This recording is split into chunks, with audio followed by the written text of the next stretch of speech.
20 महीने में वो काम करेंगे जो 20 साल में बिहार में नहीं हुआ है। अब तेजस्वी यादव के इस बयान पर बीजेपी और जेडीयू के नेताओं ने पलटवार करना शुरू कर दिया है। एनडीए नेताओं का कहना है कि लंकापति रावण ने भी जनता को झूठे सपने दिखाए थे। ये रिपोर्ट देखिए। जब 20 साल में काम नहीं हुआ, 20 महीना में हम काम करेंगे। मुझे सिर्फ 20 महीना दें, जो काम 20 साल में नहीं हुआ वो 20 महीने में करके दिखाऊंगा। ये कहना है आरजेडी नेता और बिहार विधानसभा में नेता प्रतिपक्ष तेजस्वी यादव का। एक मौका तेजस्वी को आप लोग देने का काम कीजिए और एक मौका अगर आप तेजस्वी को दीजिएगा तो हम आपसे वादा करते हैं नया बिहार बनाएंगे जहां तरक्की की बात हो। केवल 20 महीना। चुनावी साल में वादों और दावों का दौर जारी है। तेजस्वी यादव ने भी बापू सभागार में हुए आरजेडी के छात्र युवा संसद में ये बड़ा वादा किया, जिस पर एनडीए के नेताओं ने तंज कसा है। अरे बिहार के लोगों ने आपको 15 वर्ष देकर देख लिया है। 20 वर्ष छोड़ दीजिए, 20 महीने छोड़ दीजिए, कोई आपको 20 दिन देने को तैयार नहीं है। बीजेपी प्रवक्ता नीरज कुमार कहते हैं कि लंकापति रावण भी अपनी जनता को ऐसे ही झूठे सपने दिखाता था, लेकिन बिहार की जनता समझदार है, सब कुछ जानती है। उस पर भी कुछ बात करिए। बिहार की जनता जानना चाहती है। ये बताइए कि कैसे आप नौकरी के बदले जमीन लेकर बचपन में ही अरबपति बन जाते हैं। ये टेक्निक तो पहले बिहार की जनता को बता दीजिए। बिहार युवा आपके धोखे में नहीं आने वाले। तेजस्वी की बातों पर जनता कितना भरोसा करती है, ये तो चुनाव के नतीजे बताएंगे। वैसे ये बता दें कि 2015 के बाद तेजस्वी यादव दो बार सत्ता में रह चुके हैं, वो भी डिप्टी सीएम जैसे बड़े पद पर। नीतीश कुमार ने 2017 में तब नाता तोड़ा जब लालू परिवार पर लगे भ्रष्टाचार के आरोप चर्चा का विषय बन गए थे, जबकि दूसरी बार नीतीश कुमार ने कहा कि ये लोग गड़बड़ कर रहे थे। न्यूज 18 के लिए पटना से संवाददाता रवि एस नारायण के साथ ब्यूरो रिपोर्ट।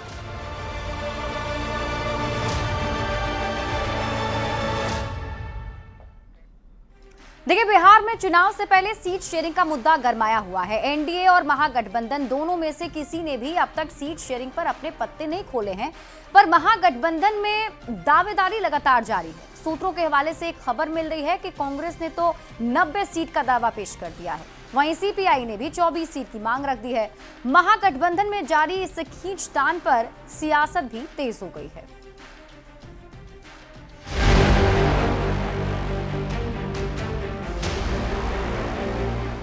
बिहार में कांग्रेस इस बार 90 सीट पर चुनाव लड़ना चाहती है। सूत्रों से मिली जानकारी के मुताबिक कांग्रेस ने 90 सीट की पहचान कर उन्हें 3 कैटेगरी में बांटा है, ए, बी और सी। श्रेणी ए में 50 सीटें शामिल हैं, श्रेणी बी में और सी में 18-18 सीटें शामिल हैं। इनके अलावा कांग्रेस 4 अन्य सीट पर भी विचार कर रही है। कौन से सीट किन साथी के कोटे में गया और कितने कितने सीटों पे कौन कौन से साथी गठबंधन के चुनाव लड़ रहे हैं। इधर महागठबंधन के एक और सहयोगी सीपीआई ने भी 24 से ज्यादा सीटों पर दावा ठोक दिया है। पार्टी के राष्ट्रीय महासचिव डी राजा ने कोऑर्डिनेशन कमेटी के अध्यक्ष तेजस्वी यादव से मुलाकात में ये मांग रखी है। अपने सहयोगियों की मांग पर आरजेडी अभी कुछ साफ बोलने के लिए तैयार नहीं है। देखिए, हर पार्टी की इच्छा होती है कि फुटप्रिंट बढ़ाया जाए, लेकिन मेरा मानना है कि हर पार्टी को ये भी पता है कि इस चुनाव का मिजाज क्या है और उसके संदर्भ में सीट शेयरिंग में कोई दिक्कत नहीं होगी। जो बार बार महागठबंधन के सभी लोग, तेजस्वी जी ने तो इसको सबसे बड़ा एक मानदंड बनाया हुआ, विनेबिलिटी। महागठबंधन में सीटों को लेकर चल रही दावेदारी पर एनडीए चुटकी ले रहा है। चुनाव लड़ने के लिए कांग्रेस चाहे 90 सीटों की पहचान करे या 190 सीटों की, कांग्रेस कितनी सीटों पर चुनाव लड़ेगी यह इस पर निर्भर करता है कि राजद कितनी सीटें कांग्रेस को देता है। राजद के सामने यहाँ कांग्रेस भिक्षुक की भूमिका में है। कांग्रेस पार्टी अपनी रणनीति की वजह से बिहार में राजनीतिक हाशिए पर है। रणनीति कुछ बदली हुई दिखाई पड़ रही है, हमारा सामना करने के लिए नहीं, बल्कि राजद पर दबाव बनाने के लिए कि अधिक से अधिक सीटें चुनाव लड़ने के लिए मिले। तभी तो कांग्रेस ने अभी तक तेजस्वी यादव जी को सीएम का चेहरा तक नहीं माना है। बिहार विधानसभा की 243 सीटों पर महागठबंधन में सबके अपने अपने दावे हैं। कोऑर्डिनेशन कमेटी के अध्यक्ष तेजस्वी यादव सभी सहयोगियों को सर्वसम्मति से कैसे संतुष्ट करेंगे, ये देखना बेहद दिलचस्प होने वाला है। पटना से संवाददाता संजय कुमार और दिल्ली से अमितेश सिंह के साथ ब्यूरो रिपोर्ट, न्यूज़ 18। देखिए, कांग्रेस के राष्ट्रीय अध्यक्ष मल्लिकार्जुन खड़गे के एक बयान पर सियासी घमासान मचा हुआ है। दरअसल मल्लिकार्जुन खड़गे ने बिहार को एक छोटा मोटा राज्य कह दिया, वो भी तब जब बिहार में चुनाव सर पर है, तो इस पर सियासत तो होनी ही थी। अब एनडीए इस मुद्दे पर कांग्रेस को घेर रहा है। बिहार में उधर छोटे मोटे राष्ट्र में जाकर मगध साम्राज्य के गौरवशाली इतिहास की धरती, सत्याग्रह आंदोलन का गवाह रही माटी, संपूर्ण क्रांति का आह्वान करने वाला राज्य, 13 करोड़ से ज्यादा आबादी वाला बिहार, कांग्रेस के राष्ट्रीय अध्यक्ष मल्लिकार्जुन खड़गे को एक छोटा मोटा राज्य मालूम पड़ता है। मीटिंग तुम कर लो, मैं बिहार में उधर छोटे मोटे राष्ट्र में जाकर उनकी तकलीफात सुनूंगा, कहकर आपने इलेक्शन प्रचार शुरू किए बिहार में। इमरजेंसी पर प्रेस कॉन्फ्रेंस के दौरान खड़गे ने बिहार के लिए छोटे मोटे राज्य जैसे शब्द का इस्तेमाल किया। उन्होंने कहा कि कांग्रेस ने पहलगाम हमले के बाद संसद में स्पेशल सत्र की मांग की थी, लेकिन मोदी सरकार ने चुनाव को प्राथमिकता देते हुए बिहार जैसे छोटे मोटे राज्य में प्रचार करना ज्यादा जरूरी समझा। खड़गे के इस बयान पर बवाल तो मचना ही था। बिहार के डिप्टी सीएम सम्राट चौधरी ने सोशल मीडिया अकाउंट एक्स पर पोस्ट किया और लिखा, खड़गे जी, बिहार छोटा नहीं है, आपकी सोच छोटी है। तो केंद्रीय मंत्री चिराग पासवान ने भी खड़गे के बयान को बिहार की गौरवशाली परंपरा, संस्कृति और जनमानस का अपमान बताया। खड़गे के बयान को एनडीए के नेता बिहार का अपमान बता रहे हैं। हम इन शब्दों की कड़ी निंदा करते हैं। यह बिहार वासियों का अपमान है, बिहार की अस्मिता पर चोट है। उन्हें अविलंब माफी मांग। खड़गे जी तैयार रहिए, जनता इसका बदला विधानसभा चुनाव में लेगी। वैसे भी आपकी पार्टी का बिहार में कोई नाम लेवा नहीं है। आश्चर्य है कि बिहार को अपमानित करने वाले बयान पर लालू प्रसाद जी की चुप्पी। वहीं कांग्रेस की दलील है कि खड़गे की हिंदी थोड़ी कमजोर है। हिंदी थोड़ी कमजोर होना और उसमें कुछ शाब्दिक उलटफेर हो जाना बड़ी सामान्य सी घटना है साउथ इंडियन लोगों के लिए। इसलिए मुझे लगता है कि इस पर कोई प्रश्न नहीं उठाना चाहिए। इसका स्वागत होना चाहिए कि दक्षिण भारत के लोग हिंदी बोलते हैं। आरजेडी के नेता भी खड़गे के बयान पर सफाई देते ही नजर आ रहे हैं। उन्होंने स्पष्ट रूप से कहा है कि भारतीय जनता पार्टी के लिए चुनाव प्राथमिकता होती है, नरेंद्र मोदी जी के लिए चुनाव प्राथमिकता होती है। इसीलिए देश में हुई इतनी बड़ी घटना पर भी वो उतने गंभीर नहीं दिखाई। मल्लिकार्जुन खड़गे का ये बयान तब आया है जब बिहार में इलेक्शन सर पर है। कांग्रेस इस बार बिहार में वापसी के लिए खूब मेहनत कर रही है, पर इस बीच पार्टी के सबसे बड़े पद पर बैठे नेता का बिहार को छोटा मोटा राज्य कहना कांग्रेस के लिए नुकसानदेह हो सकता है। पटना से संवाददाता अमित कुमार के साथ ब्यूरो रिपोर्ट, न्यूज़ 18। और देखिए, सीएम नीतीश कुमार ने परदेसी बिहारियों को एक बड़ा तोहफा दे दिया है। अब छठ हो, दिवाली हो या फिर होली, बिहार आने वाले लोगों को मुश्किलों का सामना नहीं करना पड़ेगा। बिहार सरकार ने कई राज्यों से 299 बस चलाने का फैसला किया है। इस रिपोर्ट में देखिए।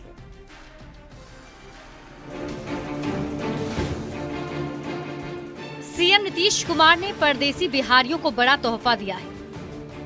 बिहार के लोगों की त्योहारों में लौटने को लेकर टेंशन खत्म होने वाली है। परदेसी बिहारियों के लिए सरकार ने 299 एसी और नॉन एसी बसें चलाने का फैसला किया है। कैबिनेट में लिए गए फैसले की जानकारी खुद सीएम नीतीश कुमार ने सोशल मीडिया एक्स पर पोस्ट करके दी है। सरकार ने होली, दिवाली और छठ को लेकर बड़ा फैसला लिया है। सरकार 299 एसी, नॉन एसी बसों का परिचालन करेगी। बिहार सरकार 75 एसी, 75 डीलक्स बस खरीदेगी। बस की खरीद पर 105.82 करोड़ रुपए खर्च किए जाएंगे। साथ ही पीपीपी मोड पर 150 अतिरिक्त बसें चलेंगी। सरकार की इस पहल से दिल्ली, यूपी, पंजाब, हरियाणा से आना जाना आसान हो जाएगा। बंगाल से भी लोग आसानी से घर आ सकेंगे। अब बिहार सरकार जो है वैसे लोगों के लिए खुद बस खरीदेगी और उसे यात्रा कर सकेंगे। जी बहुत अच्छा काम है ये बिहार सरकार की तरफ से जो कार्य किया जा रहा है बहुत सराहनीय कार्य है। ये चीज तो बहुत सही किया गया है जो स्टार्ट हो रहा है, ऐसे कि आप इतने सारे बसेस स्टार्ट कर रहे हैं गवर्नमेंट, तो जितने भी हमारे जैसे स्टूडेंट हैं उसमें आराम से लोग बुकिंग कर सकते हैं और अपने घर आकर के ये छठ पर्व सेलिब्रेट कर सकते हैं। दीपावली वगैरह में कभी बाहर से आने का मौका मिला है?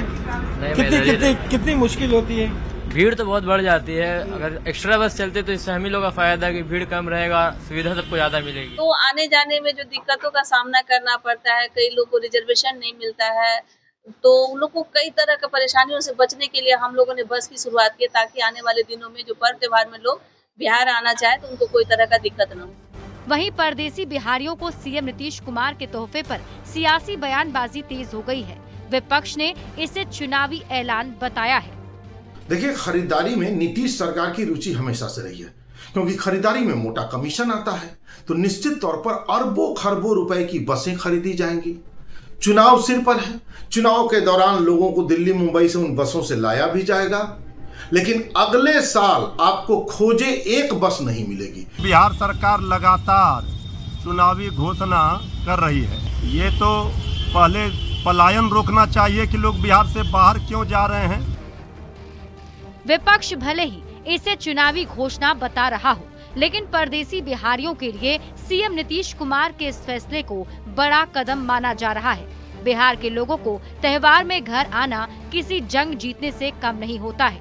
ट्रेनों में भारी भीड़ होती है, टिकट नहीं मिलती, ऐसे में इन बसों के चलने के बाद लोगों को सहूलियत मिलना तय है। न्यूज़ 18 के लिए पटना से रवि एस नारायण के साथ धर्मेंद्र कुमार की रिपोर्ट। मुजफ्फरपुर में हुए एनकाउंटर में 2 बदमाशों के पैर में गोली लगी। एनडीए नेताओं का कहना है कि सरकार ने पुलिस को अब खुली छूट दे दी है। अपराधी नहीं सुधरेंगे तो उनका पिंडदान किया जाएगा। तो वहीं विपक्षी नेताओं का कहना है कि चुनावी साल में सरकार बस आई वॉश कर रही है। कोई अपराधी गोली चलाए तो उसको गोली का जवाब गोली से देना है और जरूरत है तो उसका पिंडदान करना। अपराधी गोली चलाएगा तो पुलिस भी गोली चलाएगी, जरूरत पड़ी तो अपराधियों का पिंडदान भी होगा। ये बड़ा बयान है नीतीश सरकार में नंबर 2 की हैसियत रखने वाले डिप्टी सीएम सम्राट चौधरी का। सम्राट चौधरी ने पुलिस को खुली छूट देने की जो बात कही है, उसका असर जमीन पर भी होता दिख रहा है। बुधवार को पटना में मरीन ड्राइव पर एसटीएफ और अपराधियों के बीच हुई मुठभेड़ में कुख्यात अपराधी मोहम्मद रजा के पैर में गोली मारी गई। वहीं मुजफ्फरपुर में पारू थाना क्षेत्र में लूटकांड के आरोपियों के साथ पुलिस की मुठभेड़ भी हुई। 2 अपराधियों के पैर में गोली लगी तो उनके द्वारा दोनों के द्वारा फायरिंग पुलिस ने की। पुलिस ने भी जवाबी फायरिंग की, जिसमें उन दोनों के पैर में गोली लगी है। अभी उनका इलाज चल रहा है और दोनों अभी स्टेबल हैं। उनके ऊपर भी हम लोग वो भी केस करेंगे और बाकी जो अन्य कांड है उसमें कुछ जो भी और अन्य लोग उनकी गिरफ्तारी के लिए हम लोग छापेमारी कर रहे हैं। मतलब ये कि यूपी की तर्ज पर बिहार में भी ऑपरेशन लंगड़ा शुरू हो चुका है। पहले अपराध करके मुख्यमंत्री आवास में माला पहनाकर स्वागत किया जाता था। ये लालू जी और राबड़ी जी का मॉडल था और नीतीश कुमार जी का मॉडल है अपराध करिएगा, कैद खाने में जाइएगा। एनडीए नेताओं का कहना है कि बिहार पुलिस 2005 से 2010 तक वाले एक्शन में है, जब बदमाश या तो सलाखों के पीछे थे या बिहार के बाहर। हालांकि विपक्ष के नेता मानते हैं कि चुनावी साल में सरकार आई वॉश कर रही है। सरकार के स्तर से जो अपराधियों पर कार्रवाई की दिशा में गंभीरता दिखनी चाहिए वो दिख नहीं रही है। सियासी बयानबाजी अपनी जगह है, लेकिन आंकड़े बताते हैं कि हाल के दिनों में बिहार के अंदर कई हाफ एनकाउंटर हुए, यानी अपराधियों के पैर में गोली मारी गई। मतलब साफ है कि सुधर जाओ, नहीं तो सुधार दिए जाओगे। न्यूज़ 18 के लिए पटना से शैलेंद्र कुमार के साथ ब्यूरो रिपोर्ट। बढ़ते आगे, किसान मजदूर नेता स्वामी सहजानंद सरस्वती की पुण्यतिथि पर पटना में एक समारोह आयोजित किया गया, जिसमें बड़ी संख्या में लोगों ने उन्हें श्रद्धांजलि दी है। समारोह में डिप्टी सीएम सम्राट चौधरी, जल संसाधन मंत्री विजय चौधरी सहित कई बड़े नेताओं ने उन्हें श्रद्धांजलि दी। इस मौके पर डिप्टी सीएम सम्राट चौधरी ने कहा कि लोगों की मांग है कि बिहटा एयरपोर्ट का नाम स्वामी सहजानंद सरस्वती के नाम पर रखा जाए और इसको लेकर वे पीएम मोदी से अनुशंसा करेंगे। ये तस्वीर हम आपको दिखा रहे हैं उस वक्त की, जब स्वामी सरस्वती सहजानंद जी की पुण्यतिथि पर कार्यक्रम आयोजित किया गया था और इस कार्यक्रम में डिप्टी सीएम सम्राट चौधरी के साथ मंत्री विजय चौधरी मौजूद थे। और आपको बता दें कि इसी बीच बिहटा में बनने वाले एयरपोर्ट का नाम स्वामी सहजानंद सरस्वती के नाम पर रखा जाए, ये बातें सम्राट चौधरी ने कही हैं। प्रधानमंत्री जी और माननीय मुख्यमंत्री से विशेष तौर पर आग्रह करेंगे कि बिहटा एयरपोर्ट के नामकरण में स्वामी सहजानंद जी के सरस्वती के नाम को डाला जाए। इसको आग्रह का पत्र लेकर प्रधानमंत्री जी को जरूर आग्रह। लेकिन स्वामी जी किसानों के हित के लिए इतना दृढ़ संकल्पित रहते थे कि वो किसी हाल में किसानों के हित से समझौता करने को तैयार नहीं रहते थे, चाहे जमींदारों के विरुद्ध आंदोलन करना पड़े तो पड़े, ये इनकी नीति होती थी। अमेरिकी इतिहासकार वाल्टर हाउजर और उनकी पत्नी रोजमेरी हाउजर की अस्थियां आज पटना में गंगा नदी में विसर्जित की गई। स्वामी सहजानंद सरस्वती की 75वीं पुण्यतिथि के मौके पर उनके शिष्य रहे वाल्टर हाउजर के परिवार ने स्टीमर पर सवार होकर गंगा नदी में अस्थि कलश को प्रवाहित किया। इस दौरान जाने माने चिकित्सक डॉक्टर सत्यजीत सिंह के साथ कई लोग मौजूद रहे। स्वामी सहजानंद सरस्वती के शिष्य रहे वाल्टर हाउजर की बड़ी बेटी ने बताया, मेरे पिताजी की इच्छा थी कि हमारे अस्थि कलश को पटना के गंगा नदी में प्रवाहित किया जाए। उन्होंने कहा कि बिहार आने का एक और कारण है कि मेरा बिहार में ही घर है। दरअसल वाल्टर हाउजर ने स्वामी सहजानंद सरस्वती पर काफी दिनों तक शोध किया था और इस दौरान वो बिहार पटना भी आए थे और उनका पटना से खास लगाव भी हो गया था। उन्होंने इच्छा जताई थी कि उनकी अस्थियों को पटना में गंगा नदी में विसर्जित किया जाए। Patna is my Indian home. This is where I lived when I was little. We always visited Patna, and now I'm here again. It's How many people come from your side here?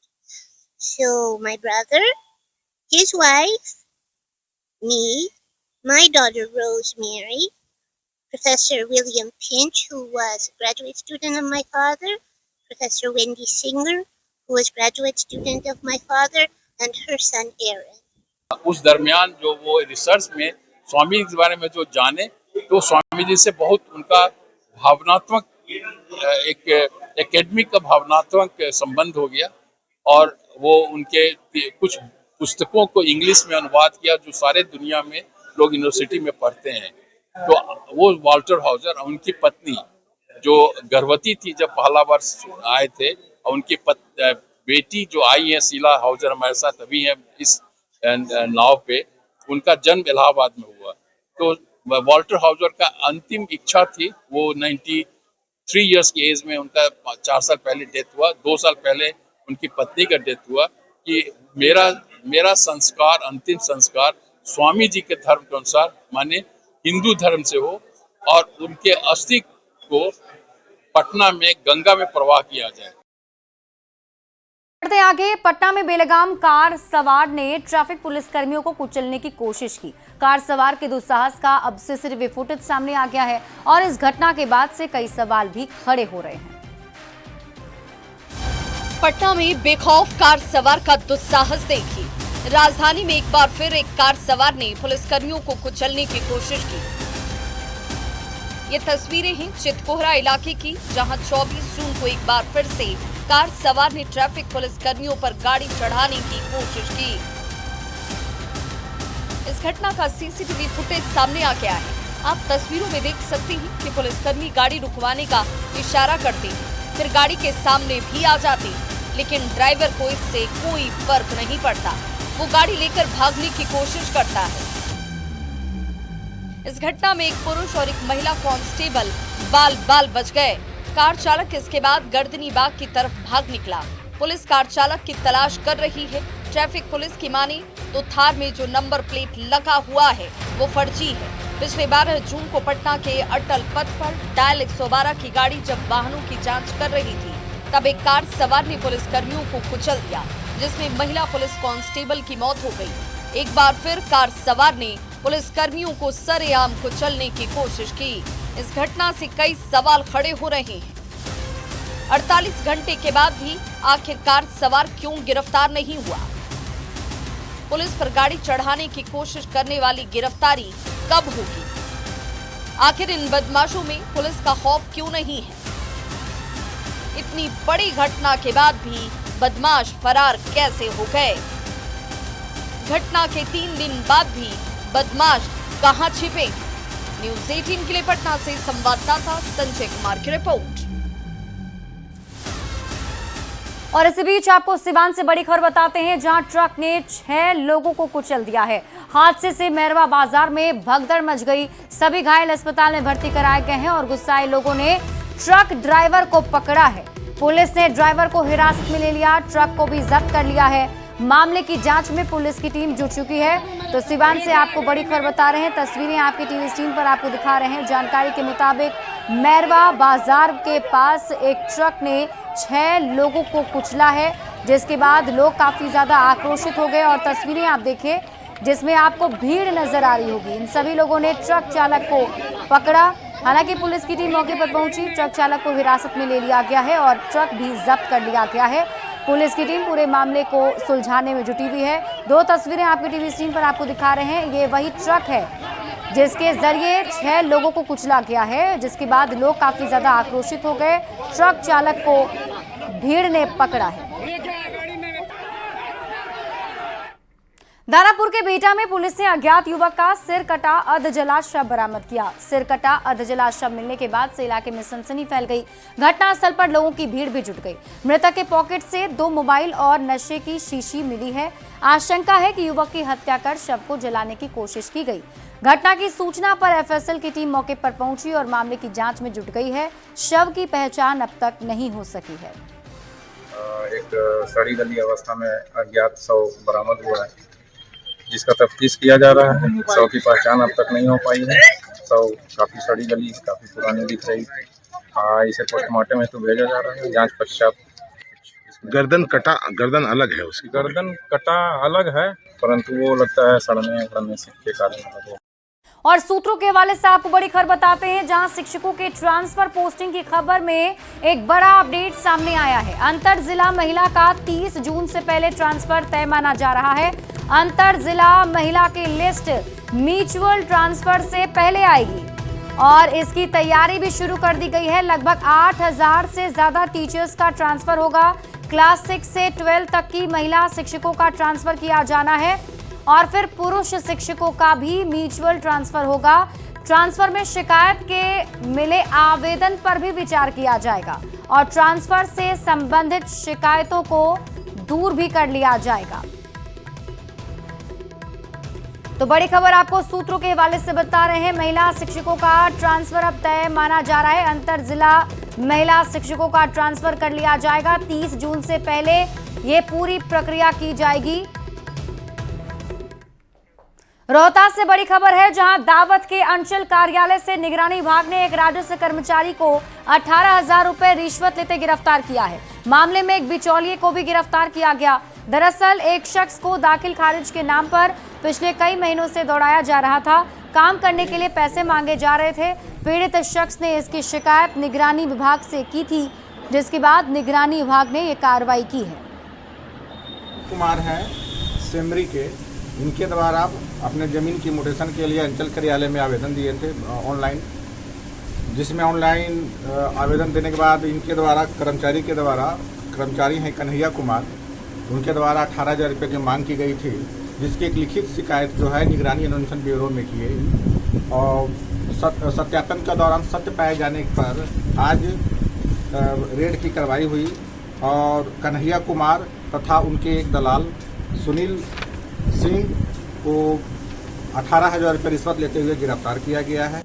और किशनगंज से आपको बड़ी खबर बताते हैं, जहां police ने छापेमारी करते हुए 1 करोड़ की हेरोइन बरामद की है। इसके साथ ही 2 तस्कर को भी पुलिस ने गिरफ्तार किया। एक तस्कर बलिया का रहने वाला है, जबकि दूसरा तस्कर मुजफ्फरपुर का रहने वाला बताया जा रहा है।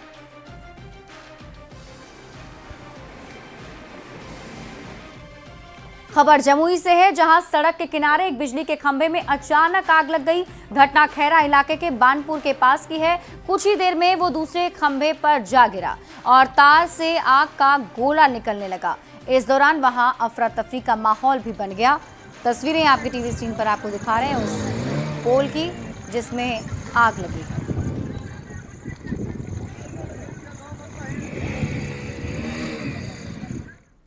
और अगली खबर पूर्णिया से, जहां कई वर्षों से दास नदी पर बने पुल का अप्रोच पथ अधूरा है। बाढ़ के समय लोगों की परेशानी सबसे ज्यादा बढ़ जाती है। मामला अमौर प्रखंड क्षेत्र के रंगरैया लाल टोली पंचायत का है। मानसून आने पर स्थानीय लोगों को एक बार फिर चिंता सताने लगी है।